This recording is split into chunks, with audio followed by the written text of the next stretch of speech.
Master CVV. నమస్కారం.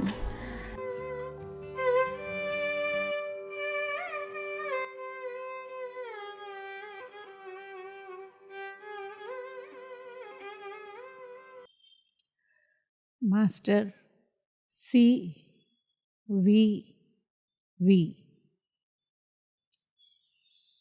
నమస్కారం.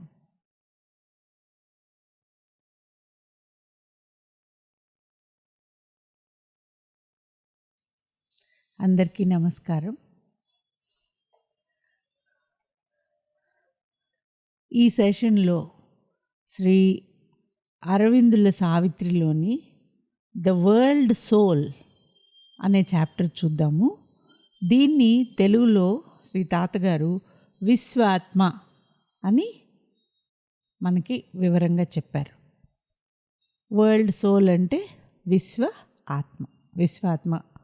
ఈ ప్లేన్కి వెళ్ళినప్పుడు అక్కడ అశ్వపతి అనుభవాలు ఏమిటి అనేది చూసే ముందు ప్రీవియస్ సెషన్లో ఈ ideal mind soul of the mind అక్కడికి చేరుకున్న తర్వాత అశ్వపతికి ఇంక ముందుకు వివరంగా మెట్లేవి కనపడటం లేదు అని చెప్పాడు. దారి లేదు, ఎక్కడికి వెళ్ళాలో తెలియదు, ఏం చేయాలి అనేలాగా ఆగిపోయి ఉన్నప్పుడు ఇంక మళ్ళీ మరణం జననం ఈ సైకిలేనా, దీని నుంచి ముందుకు వెళ్ళి నేను వచ్చిన సమస్యకి పరిష్కారం ఎలాగా అనుకుంటూ ఉంటే దెర్ వాజ్ ఏ కవర్ట్ మెసేజ్ అని ఆగారు. అంటే ఇండైరెక్ట్గా ఒక సూచన ఉంది అనేసి. డైరెక్ట్ మెట్లు కనపడలేదు కానీ ఇండైరెక్ట్గా ఒక సూచన. కాబట్టి ఈ విశ్వాత్మ దగ్గరికి వెళ్ళటం అనేది ఆ ఇండైరెక్ట్ సూచన ఆధారంగా ముందుకి నడిచాడనమాట ఈ యోగి. In a far shimmering background of mind space, he saw a luminous shaft, a recluse gate, musing on joy, a veiled retreat to mystery. ఆ విశాలంగా వెలుగుతో నిండి ఉన్న ప్రాంతానికి వెనక వైపు చాలా సూక్ష్మమైన ఒక మార్గం ఏదో ఉంది అని అనిపించింది. రెక్లూజ్ గేట్ అంటే చూడంగానే మెట్లు గేటు కనపట్లేదు, దాక్కునుందన్నమాట. ఒక గేటు కనిపించింది, అందులో నుంచి ఆనందం వస్తుంది అనేలాగా. ఆ గేటు అక్కడున్న ప్రతి వస్తువు కూడా స్పందిస్తుంది, ఆత్మ కలిగి ఉంటుంది. కాబట్టి ఆ గేటు ఆనందం గురించి తపస్సు చేసుకుంటున్నలాగా ఉందిట ఆ గేట్.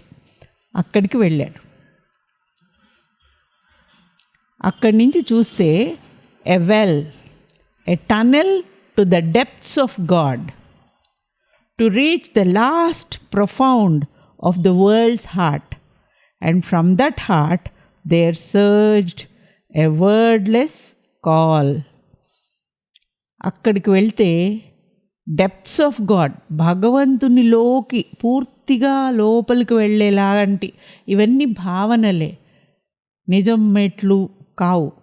వెళ్ళాక the last profound of the world's heart, ఈ మొత్తం విశ్వం యొక్క హృదయం, ఆ హృదయంలో అంతరాంతరాళాల్లోకి వెళ్ళడానికి లాంటి అవకాశం. And from that heart there surged a wordless call.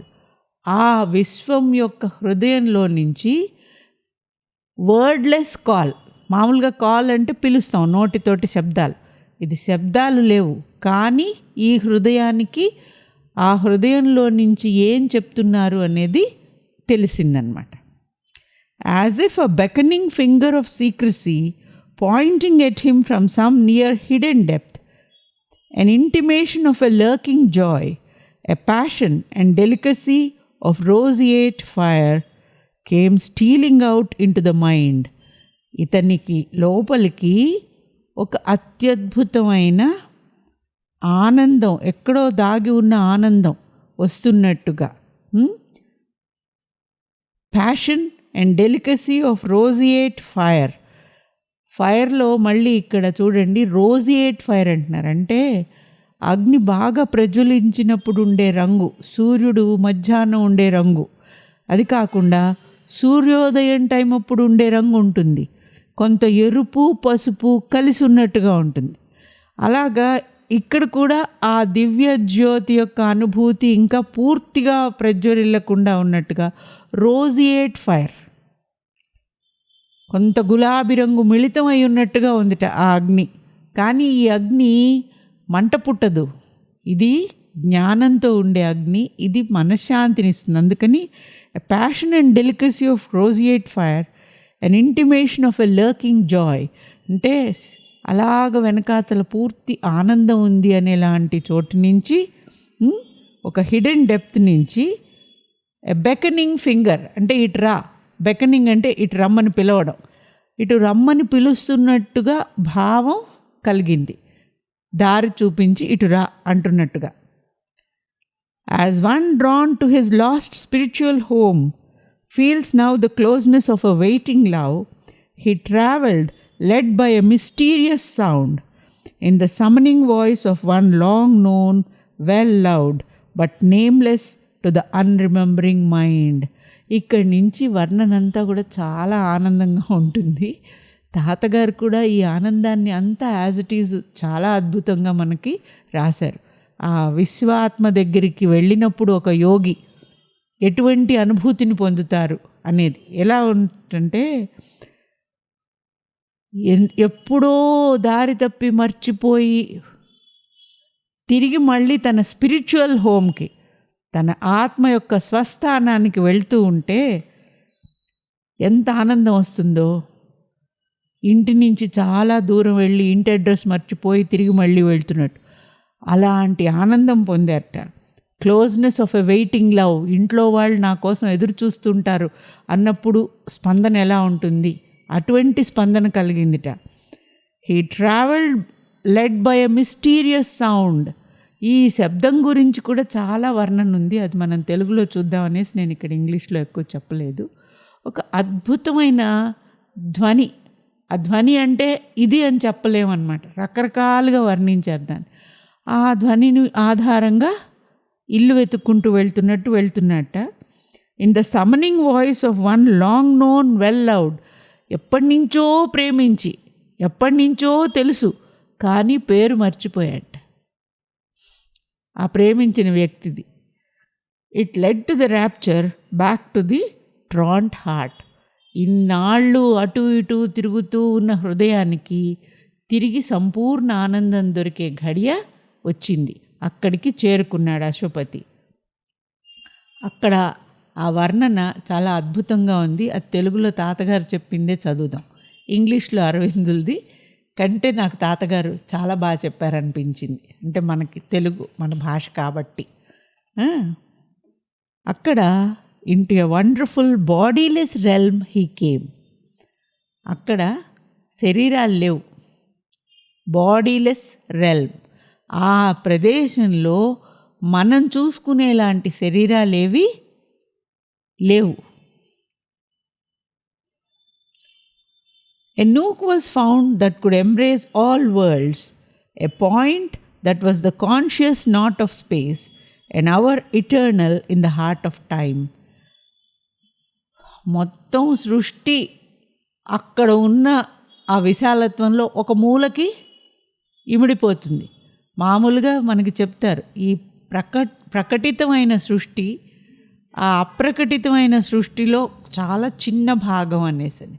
ఇక్కడ కూడా a nook was found that could embrace all worlds. ఆ విశాలత్వం ఎంత అంటే ఈ విశ్వంలో మనకు ప్రకటితమైనవన్నీ కూడా ఒక మూలకి సర్దుకుని ఉండేటంత విశాలంగా ఉందిట ఆ ప్రాంతం. ఆ విశ్వాత్మ ఎలా ఉన్నారంటే the silent soul of all the world was there. విశ్వం యొక్క ఆత్మ ఆ ప్రాంతం. A being, a presence, a power who was himself and all. సర్వము తానే, తనకి తానే. Its power was to reveal divinity, nulling dualities. ఆ శక్తి దైవత్వాన్ని ప్రకటితం చేయటము, సృష్టిని తన ఇచ్చ ప్రకారం ప్రకటితం చేయటము చేస్తూ కూడా తాను విడిగా ఉండేలాంటి స్థితి.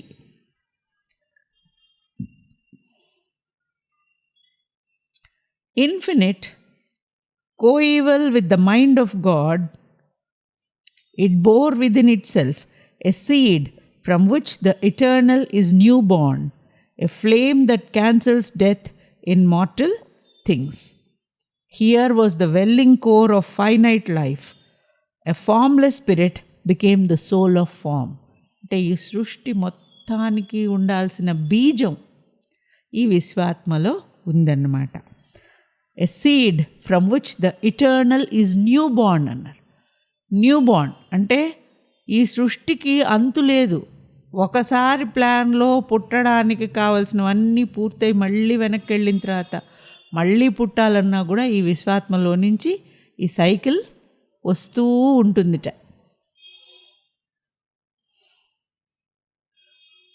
ఇక్కడ శరీరం లేదు అని చెప్పారు కదా, అంతా సోల్ స్టఫ్, అంటే అంతా ఆత్మమయం, ఆత్మతోటి నిండి ఉంది మొత్తం కూడా. All here was known by a spiritual sense. మనకి శరీరానికి ఉండేవి ఫిజికల్ సెన్సెస్, అలాగా ఈ విశ్వాత్మలో ఉన్నవి స్పిరిచువల్ సెన్సెస్. కాబట్టి చూడాలి అంటే అంతర్దృష్టితో స్పిరిట్ చూస్తుంది, మాట్లాడాలి అంటే నోరు వాడక్కర్లేదు, ఒకరి హృదయంలో ఏమనుకున్నారో ఇంకొకరికి తెలిసిపోతుంది. ఏదైనా అందంగా ఉంది, ఆనందంగా ఉంది అన్న ఎప్రిసియేషన్కి కూడా మనం ఇక్కడ ముక్కు స్పర్శ వాడినట్లుగా లేకుండా ఎవ్రీథింగ్ ఈజ్ సోల్ సెన్స్ అదన్నమాట. అక్కడ అంతా కూడాను ఆనందభరితమే, అసత్యము, వక్రత, దుఃఖము అటువంటివి అసలు లేవు. Free, happy, intense approach of being to being with no screen or check. ఎటువంటి అవరోధాలు లేకుండా ఒకళ్ళకొకళ్ళు ఏం కావాలనుకున్నా ఆనందంగా రెసిప్రొకేట్ చేసుకునే లోకం.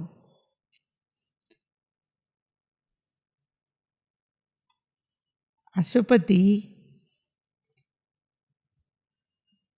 అక్కడ వాళ్ళ భాషను అర్థం చేసుకోగలిగాడు, ఎందుకంటే ఆ ప్లేన్కి వెళ్ళాడు కాబట్టి తనకి కూడా ఆ స్థాయికి తగిన సామర్థ్యం వచ్చిందనమాట.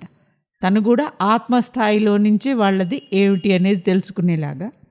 As when one walks in sleep through luminous dreams. ఎలా ఉందిటంటే అశ్వపతి పరిస్థితి అక్కడ, ల్యూమినస్ డ్రీమ్స్, వెలుగుగా ఉన్న కలల్లో నుంచి, కలల్లో నడుస్తున్నట్టుగా, కళ నిజమా, కలలో నడుస్తున్నట్టుగా అనిపించింది. And conscious know the truth their figures mean. అక్కడ ఇది కలలాగా ఉంది అనుకుంటున్నా ఒక్కొక్క ఆ స్పిరిచువల్ రూపానికి సందేశం ఏమిటి అనేది అతనికి హృదయంలోకి అర్థమవుతోంది అశ్వపతికి. He knew things by their soul and not their shape. అశ్వపతికి ఎటువంటి సామర్థ్యం వచ్చిందంటే ఆ సోల్ తోటి కమ్యూనియన్ అయ్యి వాళ్ళు ఏం సందేశం ఇస్తున్నారు ఏమిటి అనేది తెలుసుకోగలిగాడు అక్కడ ఆ విశ్వాత్మ యొక్క ప్రదేశంలో. అక్కడున్న జీవులు ఈ ప్లేన్లో ఈ విశ్వాత్మ దగ్గర ఉన్న వాళ్ళు ఎలా ఉన్నారు? The beings there were in internatal trance, spiritual sleep, యోగ నిద్రలో ఉన్నారట అక్కడున్న వాళ్ళు.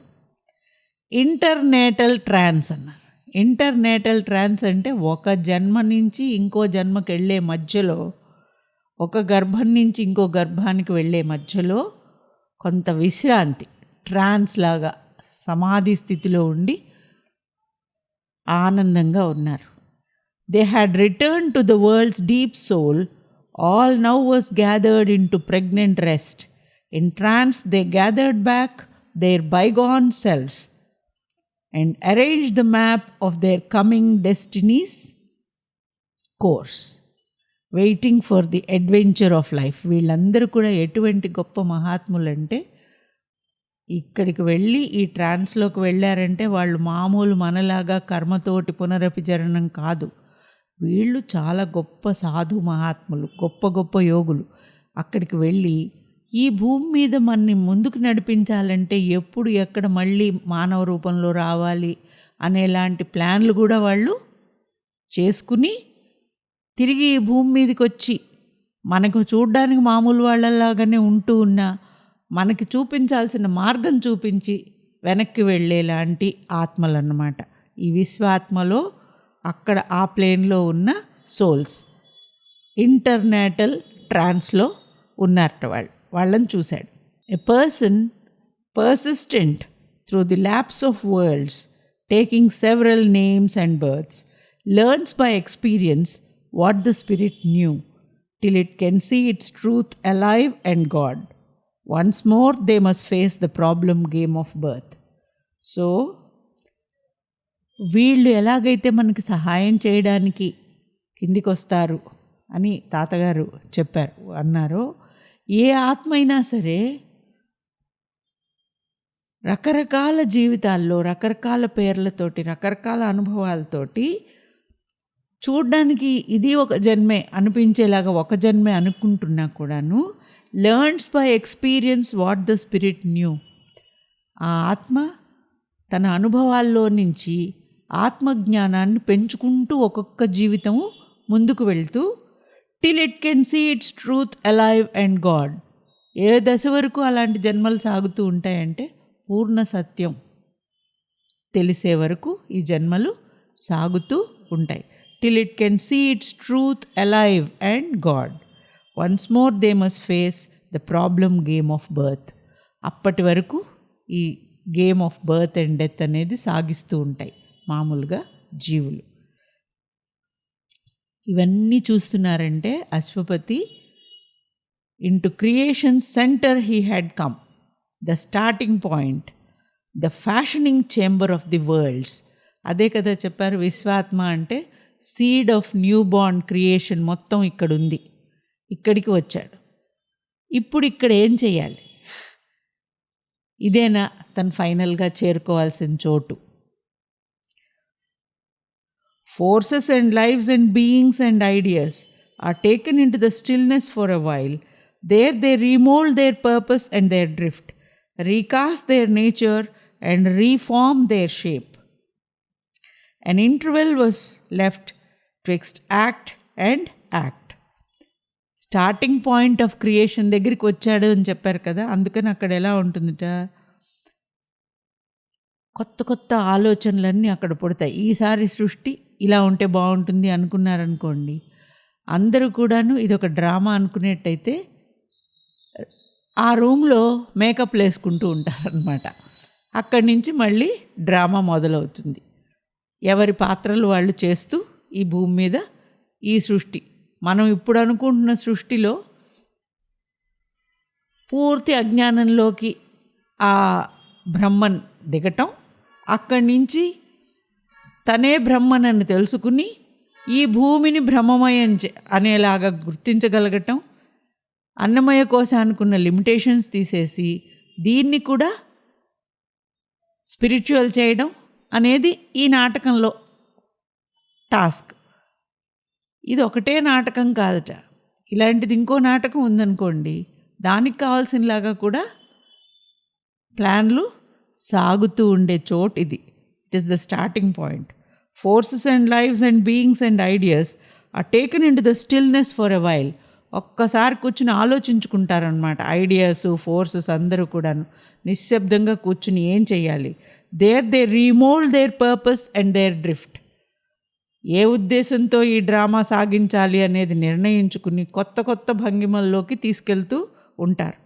Recast their nature and reform their shape. దాన్ని బట్టి అవసరమైన నాటకానికి కావాల్సినట్టుగా వాళ్ళ స్వభావాన్ని మార్చుకోవటము, వాళ్ళ ఆకారాలని మార్చుకోవటము అన్నీ కూడా ఇక్కడ ప్లానింగ్ జరుగుతుంది. An interval was left twixt act and act. ఒక అంకానికి ఇంకో అంకానికి మధ్య కొంచెం ఇంటర్వెల్ కూడా ఇచ్చుకుంటానికి వీళ్ళు ప్లాన్ చేసుకుంటారు అని. మనకి టీవీ సీరియళ్ళు చూడడం ఎలాగో బహుశా ఆ దేవుళ్ళకి మన్ని చూడడం కూడా అలా చూస్తూ ఉంటారేమో. ఎప్పుడు పైకి వస్తారు, ఎప్పుడు ముందుకెళ్తారు, ఎప్పుడు పూర్తవుతుంది, ఎప్పుడు విజయం వస్తుందా, అపజయం వస్తుందా, ఏం చెయ్యాలి, మార్చాలంటే కథని, టీఆర్పీ రేటింగ్లు ఎలా ఉన్నాయి అనేలాగా చూసుకునే చేంబర్ అన్నమాట అది. ఇంకా ముందుకెళ్తే beyond were regions of delight and peace, mute birth places of light and hope and love. ఈ స్టార్టింగ్ పాయింట్ ఆఫ్ క్రియేషన్ కంటే ఇంకా ముందుకు వెళ్తే into the depths of God కదా వెళ్తున్నాయన్నారు.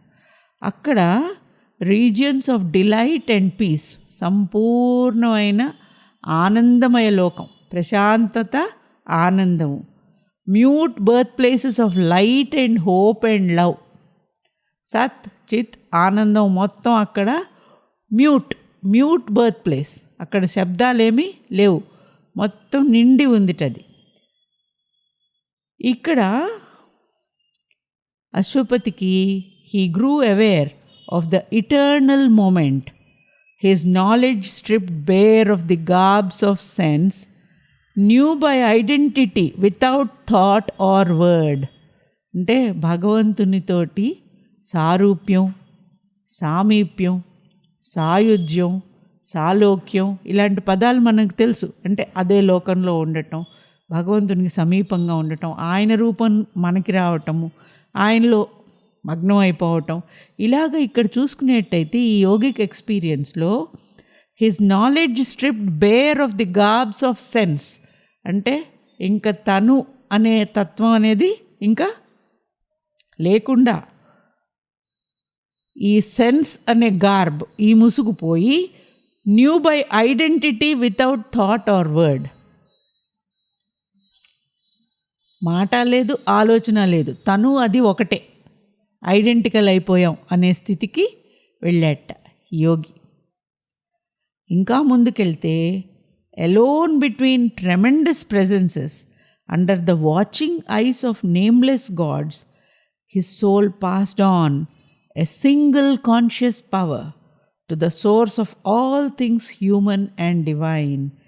ఇంకా ముందుకు వెళ్ళినప్పుడు ఎక్కడికి చేరుకున్నట్టంటే ఆ విశ్వాత్మలో లోతుకి వెళ్ళి to the source of all things human and divine. ఈ సృష్టికి మొత్తానికి, భగవతత్వానికి మొత్తానికి కూడా ఏదైతే ఫౌంటైన్ సోర్సో అక్కడికి చేరుకున్నట్టు. There he beheld in their mighty union poise the figure of the deathless 2 in 1. Parvati పరమేశ్వరుల్లాగా ప్రకృతి పురుషులు ఇద్దరు, the figure of the deathless 2 in 1 చూశాడు. Seated absorbed in deep creative joy. వాళ్ళు కంప్లీట్గా తమ ఆనందంలో ఈ లీలా నాటకం గురించి చిద్విలాసంగా ఆలోచిస్తూ చూస్తూ ఉన్నారు.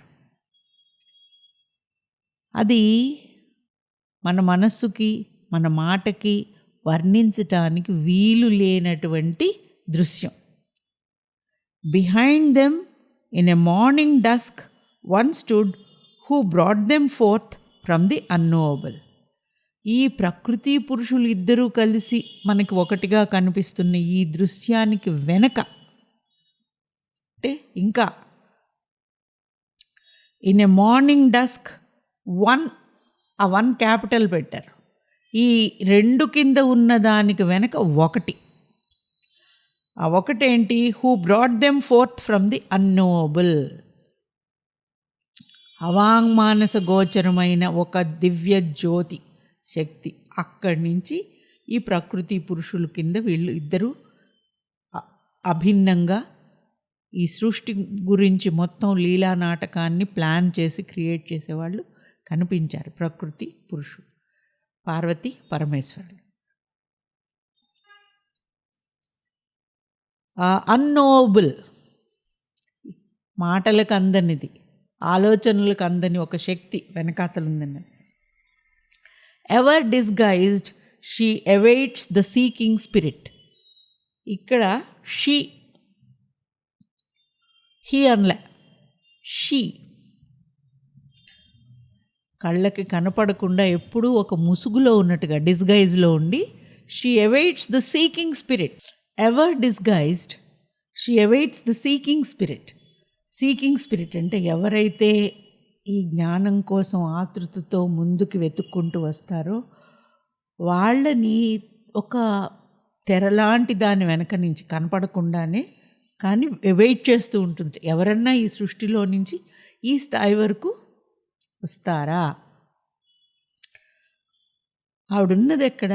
On unreachable peaks supreme guide to travellers. మనని వెంట పెట్టుకుని అక్కడికి తీసుకెళ్ళేది ఆవిడే, కానీ ఆవిడ యాక్చువల్గా ఉన్నది మనం అందుకోలేనంత ఎత్తైన శిఖరం మీద ఉంది ఆవిడ. Unreachable peaks, supreme peak. The soul omnipotent goddess ever veiled, all creation is her endless act. Soul ఒక్కతే, భిన్నం లేదు. ఆమ్నిపోటెంట్ సర్వసమర్థురాలైన దేవి. ఎవర్ వీల్డ్ ఎప్పుడూ ఆవిడ సంపూర్ణంగా మనకి కనపడేలాగా కాకుండా ఒక తెర ఉంటుంది. All creation is her endless act. ఈ సృష్టికి జనని, సృష్టి మొత్తం ఆవిడలో నుంచి. అందుకనే ఈ ప్రకృతి పురుషులు అన్న దానికి వెనక కూడా వీల్డ్గా అన్నోబుల్ వన్, ఆ వన్ చూశాడు అశ్వపతి. అప్పుడు ఏమైందిట? His spirit was made a vessel of her force. Mute in the fathomless passion of his will, he outstretched to her his folded hands of prayer. Ashwapati యొక్క స్పిరిట్, ఆవిడ యొక్క దివ్య శక్తికి ఒక పాత్రలాగా, అంటే ఆ దివ్య శక్తి అశ్వపతిలోకి ప్రవేశించింది. Mute in the fathomless passion of his will. మాటలు లేవు అతనికి, ఆయన అనుభూతిలో మాటలు లేవు. కానీ అతను ఒక నిర్ణయంతో, నిశ్చయంతో కదా వెళ్ళాడు ఈ యాత్రంతా చేసుకుంటూ. ఆ నిశ్చయం ఏమిటి? ఈ భూమి మీద ఒక మార్పు తీసుకురావాలి, మరణం అనేది మనిషిని బందీగా ఉంచకూడదు అనే దానికి సమర్థురాలైన దేవి కిందికి రావాలి అనే ఒక ఉద్దేశంతో వెళ్ళాడు. కాబట్టి mute in the fathomless passion of his will, అంతులేని ఆ తన గొప్ప దృఢ సంకల్పం మాటల్లో పెట్టలేకపోయాడు. He outstretched to her his folded hands in prayer. తల్లి జనని అని చేతులు జోడించాడు. In a sovereign answer to his heart, an arm half parted the eternal wheel, and a light appeared, still and imperishable.